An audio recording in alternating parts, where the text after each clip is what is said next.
SHRI RAMAYANA Aranya Kanda, book number 3, Sarga 70, Roman numeral LXX 70, KABANDHA.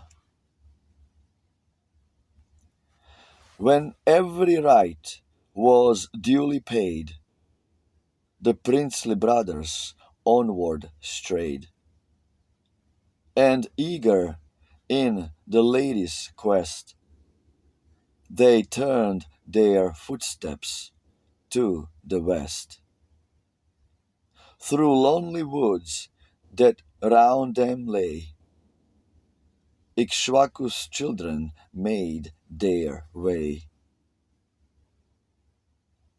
And armed with bow and shaft and brand, pressed onward to the southern land. Thick trees and shrubs and creepers grew. In the wild grove they hurried through. 'Twas dark and drear and hard to pass, for tangled thorns and matted grass. Still onward with a southern course, they made their way with vigorous force, and passing through the mazes stood beyond that vast and fearful wood. With toil and hardship yet unspent, 3 leagues from Janastan they went, and speeding on their way at last, within the wood of Krauncha passed. A fearful forest, wild and black, as some huge pile of cloudy wrack. Filled with all birds and beasts, where grew bright blossoms of every varied hue. On Sita bending every thought, through all the mighty wood they sought. And at the lady's loss dismayed, here for a while and there they stayed. Then, turning farther eastward, they pursued 3 leagues their weary way, past Krauncha's wood, and reached the grove, where elephants rejoiced to rove.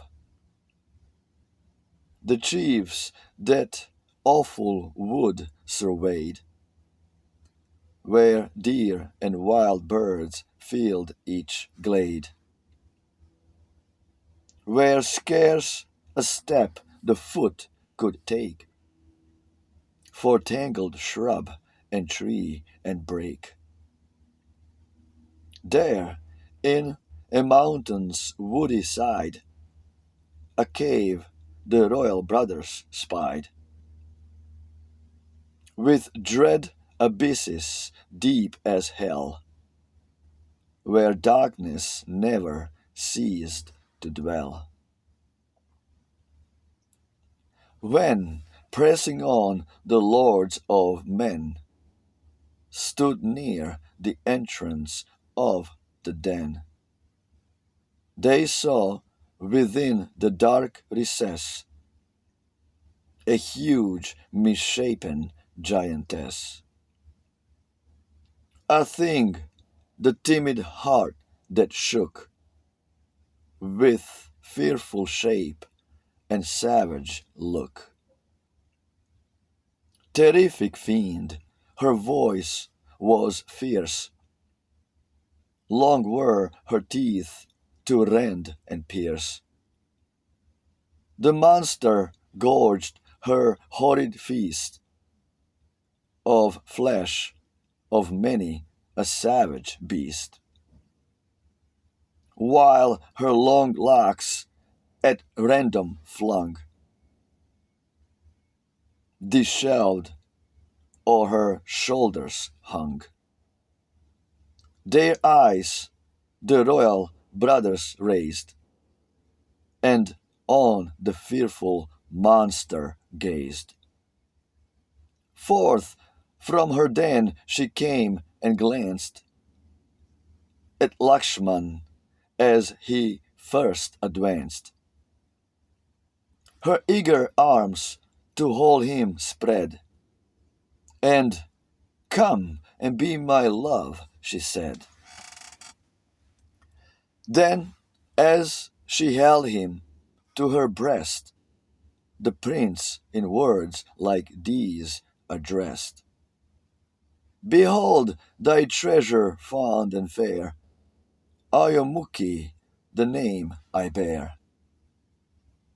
In thickets of each lofty hill, on islets of each brook and rill, with me delighted shalt thou play, and live for many a lengthened day." Enraged he heard the monster woo, his ready sword he swiftly drew, and the sharp steel that quelled his foes cut through her breast and ear and nose. Thus mangled by his vengeful sword, in rage and pain the demon roared, and hideous with her awful face sped to her secret dwelling place. Soon as the fiend had fled from sight, the brothers, dauntless in their might, searched a wild forest dark and dread, whose tangled ways were hard to tread. Then bravest Lakshman, virtuous youth, the friend of purity and truth, with reverent palm to palm applied, thus to his glorious brother cried: "My arm, presaging throbs amain, my troubled heart is sick with pain, and cheerless omens ill portend, where'er my anxious eyes I bend. Dear brother, hear my words, advance, resolved and armed for every chance. For every sign I mark today foretells a peril in the way. This bird of most ill-omened note, loud streaming with discordant throat, announces with a warning cry that strife and victory are nigh. Then, as the chiefs their search pursued throughout the dreary solitude, they heard, amazed, a mighty sound that broke the very trees around, as though a furious tempest passed, crushing the wood beneath its blast. Then Rama raised his trusty sword, and both the hidden cause explored. There stood before their wondering eyes a fiend broad-chested, huge of size. A vast misshapen trunk they saw, in height surpassing nature's law. It stood before them dire and dread, without a neck, without a head, tall as some hill aloft in air. Its limbs were clothed with bristling hair, and deep below the monster's waist his vast misshapen mouth was placed.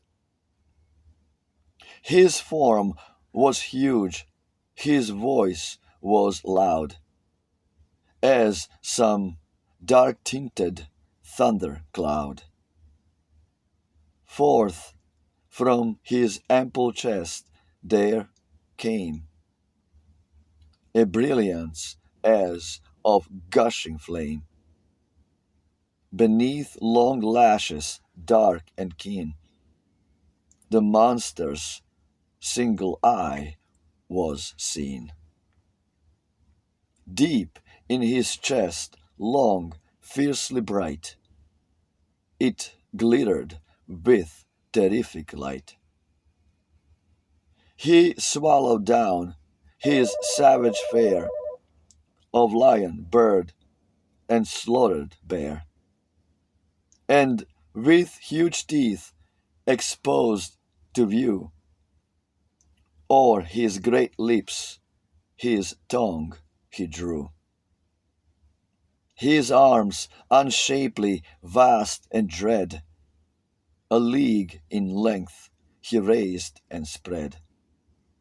He seized with monstrous hands a herd of deer and many a bear and bird. Among them all he picked and chose, drew forward these, rejected those. Before the princely pair he stood, barring their passage through the wood. A league of shade the chiefs had passed, when on the fiend their eyes they cast. A monstrous shape without a head, with mighty arms before him spread. They saw that hideous trunk appear, that struck the trembling eye with fear. Then, stretching to their full extent, his awful arms with fingers bent, round Ragu's princely sons he cast, each grasping limb, and held them fast. Though strong of arm and fierce in fight, each armed with bow and sword to smite, the royal brothers, brave and bold, were helpless in the giant's hold.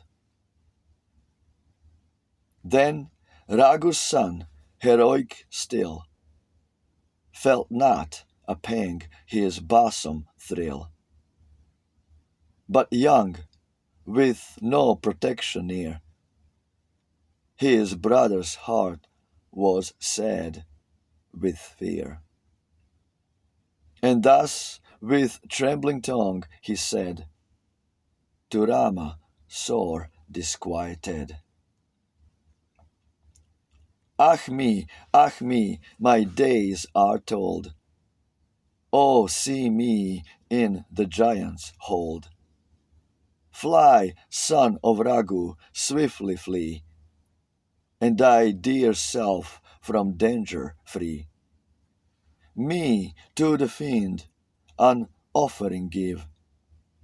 Fly at thine ease thyself and live.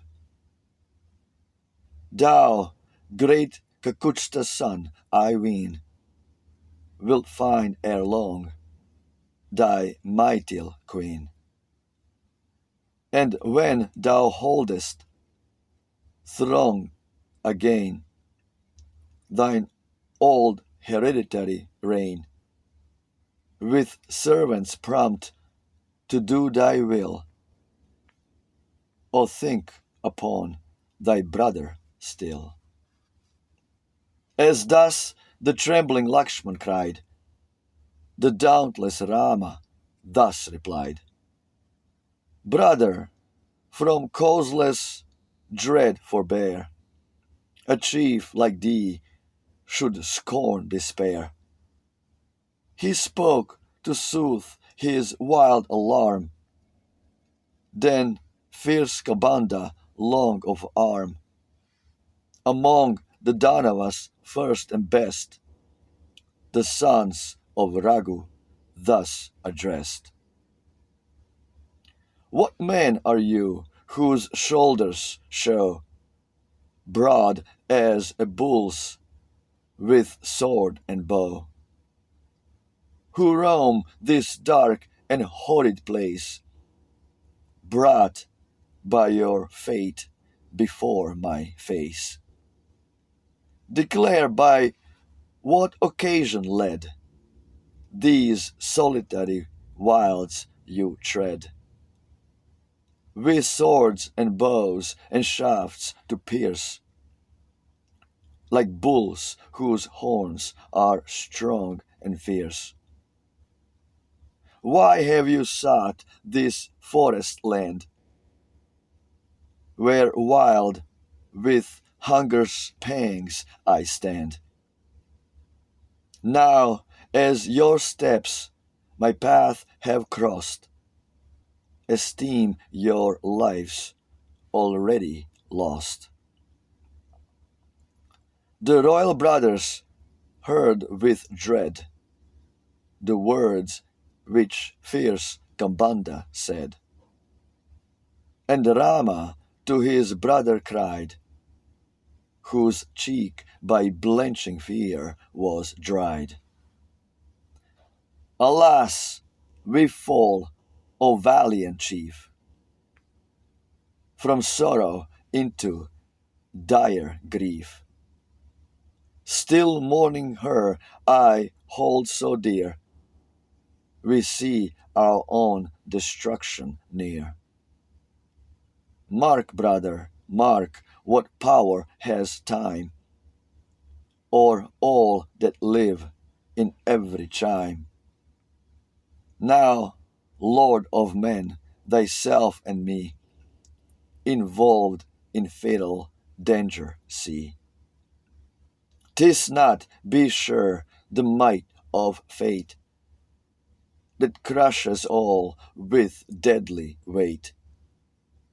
Ne'er can the brave and strong who know the use of spear and sword and bow, the force of conquering time withstand, but fall like barriers built of sand.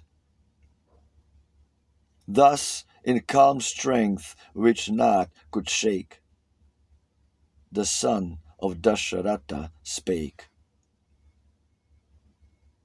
With glory yet unstained, upon Sumitra's son he bent his eyes, and firm in his intent, his dauntless heart maintained. Absolutely beautiful. SHRI Ramayana, the greatest love story ever told. When God walked this earth as if an ordinary man.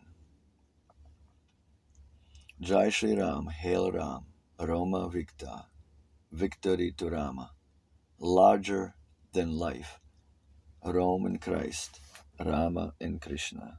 Ciao.